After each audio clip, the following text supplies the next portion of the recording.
On this team, we have some of the youngest fighters in the UFC, such as Raul Rosas Jr., who is 19 years old. And on the other team, there are some of the oldest fighters in the game, such as George St. Pierre, who is 42. Both teams will have to face off to see who gets the most points and to find out which age group is superior in UFC 5. And to make this as fair as possible, I will be using the wheel of names to decide which fighter from each team will go against each other. To start us out in this tournament, from Team 1 we have, let's see.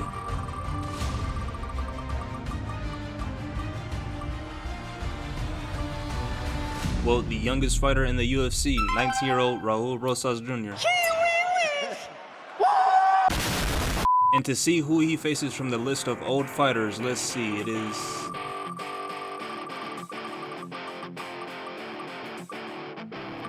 No fucking way, 54-year-old Dana White, the president of the UFC. Let's see who wins. Oh, good Superman punch and good combo from Dana White. Oh, fucking nasty left hook from Dana White, and Rosas is now cut. And at this point, it looked like Dana White was headed towards an easy first win for the old fighters, hurting Raul multiple times and even dropping him. Raul stands no chance against the weight advantage and power of Dana White, so he takes him down and throws out multiple submission attempts. Oh, he's got it.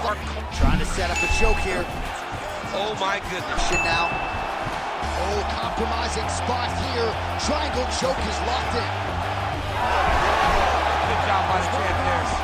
Hey yo, what the fuck? After 3 rounds of surviving submission attempts and draining his stamina bar, we are now in the 4th round where only 5 seconds into the fight, Dana White drops Raul Rosas Jr., but he makes a mistake following him into the ground. He gets reversed and immediately put into an armbar. And because he defended so many submissions leading up to this point, he has no stamina to defend this final one, and it was only a matter of time before this happened.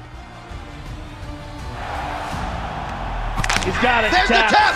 Raul Rosas Jr. with the first win for the young fighters after submitting UFC president Dana White. And for this video, every time a team gets a win, they will get a power boost of +3 damage and stamina. So that is a huge start for the young fighters who now lead the tournament with 1 point.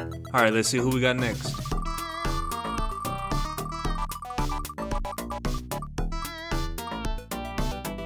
Tatsuro Taira. That's fucking weird, huh? And let's see who we have from the old fighters.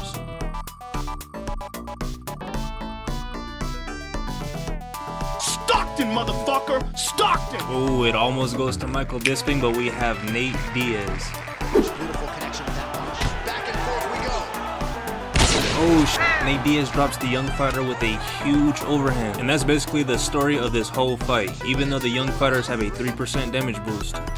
Tatsuro Taira is getting absolutely destroyed by Nate Diaz, getting rocked and dropped multiple times. He's showing that he's the far less experienced fighter, and in round number 4, it was only a matter of time before Nate Diaz did this. Oh, a nasty uppercut from Nate. Both teams are now tied in the tournament with 1 point, and both teams now also have a 3% stamina and damage boost. And to see who breaks that tie, we move on to our next fight between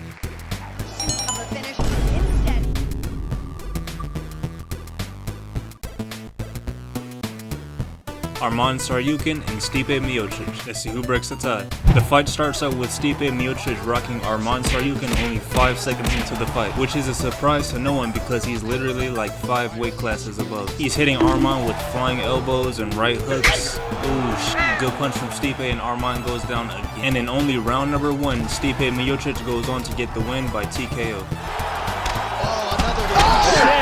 But the wins didn't stop here for the old fighters. They will go on to win their next 2 fights with absolute ease. The first one being between Glover Teixeira and Peyton Talbot.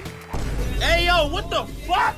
Glover ends the fight in only the 2nd round with a punch to the back of the head. That's fucking illegal. The old fighters now have a 6% boost in stamina and damage, and this appears to be too much for Sean O'Malley as he gets KO'd by Michael Bisping in round number 2. Oh shit, good head kicks from O'Malley, what the f***? I like this. I like this approach. Oh, nice. Oh, shit. Michael Bisping gets the win, and the young fighters are now down 1-4, losing 3 in a row. And moving on to our next fight, there is only one fighter that can guarantee a win for Team 1. and that is Khamzat the Wolf Chimaev. And it doesn't even really matter who his opponent is because Khamzat is just... Oh, fuck.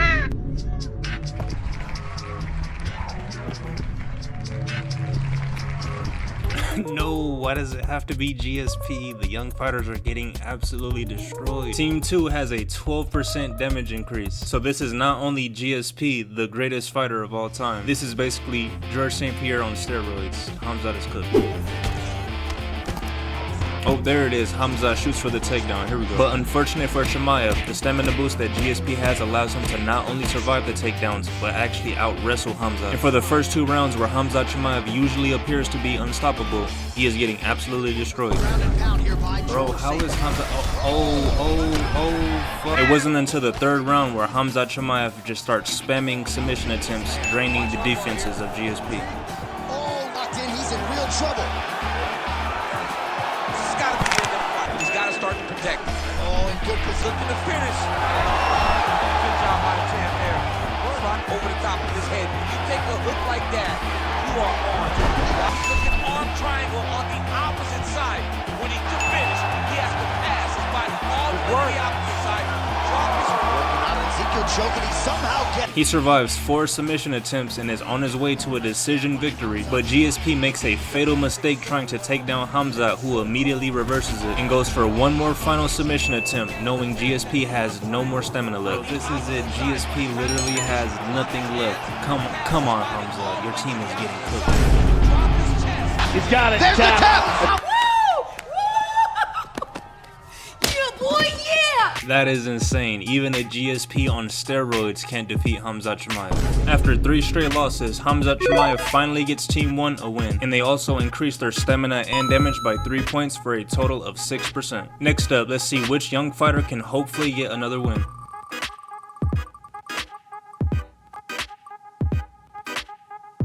Ian Machado Gary, okay, that's promising.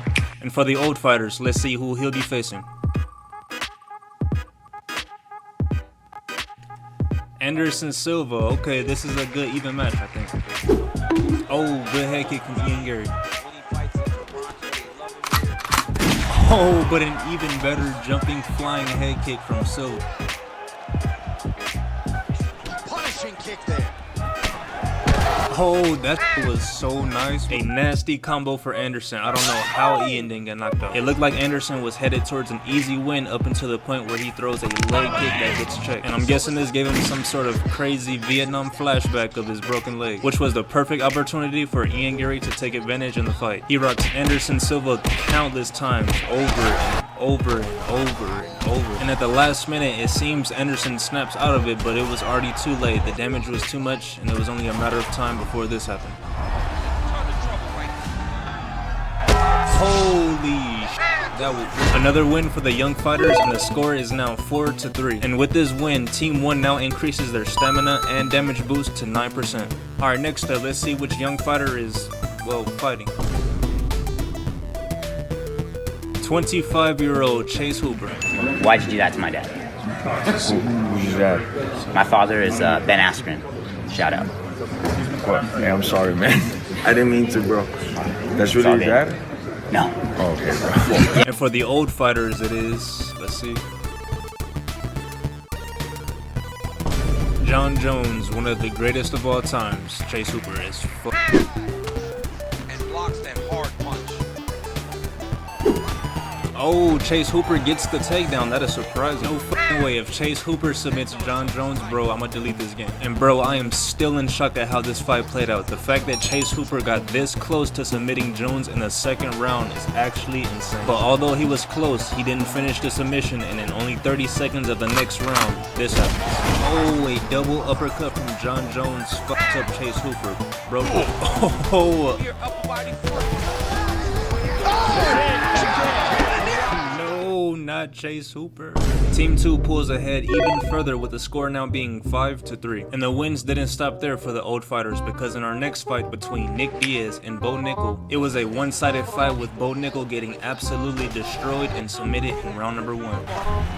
That looks wicked tight. It's getting tight now. He's Oh, bro, look at the stamina on Nickel. He is about... Yo, no fucking way in round 1. What the With this win, Team 2 now has an 18% boost in stamina and damage. And that's likely why in our next fight between 28-year-old fighter Paddy Pimblett and 66-year-old UFC announcer Bruce Buffer, you would think that the 28-year-old fighter would absolutely destroy the 60-year-old man. But no, it was the exact opposite. In only the first round, Bruce Buffer is going absolutely fucking mental, handing out combos faster than Ronald McDonald in his prime. Paddy Pimblett literally has zero answers for the power of Bruce Buffer, and it was only a matter of time before this happened.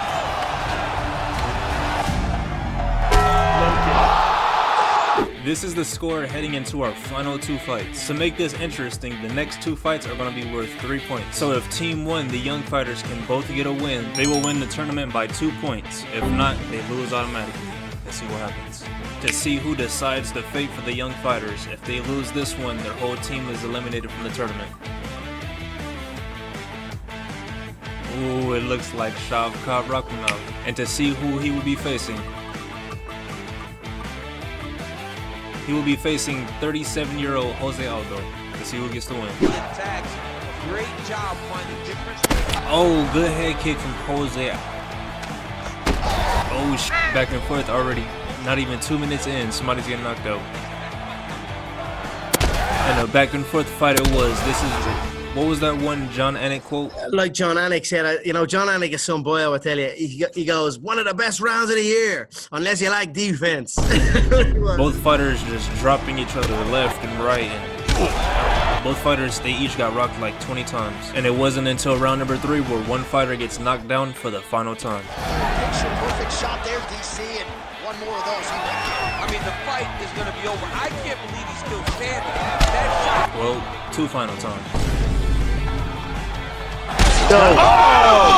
And with his win over Jose Aldo and my new scoring system, the young fighters now have 6 points versus Team 2 who has 7. And we are now down to our final fight of this tournament, where we have Ilia Topuria representing for Team 1 and Daniel Cormier representing for Team 2. This final match determines who wins the tournament, but it also determines which age group is superior in UFC 5. Will it be young or old? Let's find out. You know about the takedowns, but the power. Oh, good hook from Daniel already. Oh, good 3-piece from. Oh, fuck. Good fuck combo from Daniel. Drops Ilia. Oh, bro, Ilia's cooked. Oh, guillotine by Daniel, bro. This is a mistake for Ilia. What are you doing? Top mount, he's cooked, bro. This is basically over. Herb Dean, bro. Herb Dean's gonna step in this. Oh, but he goes to his back.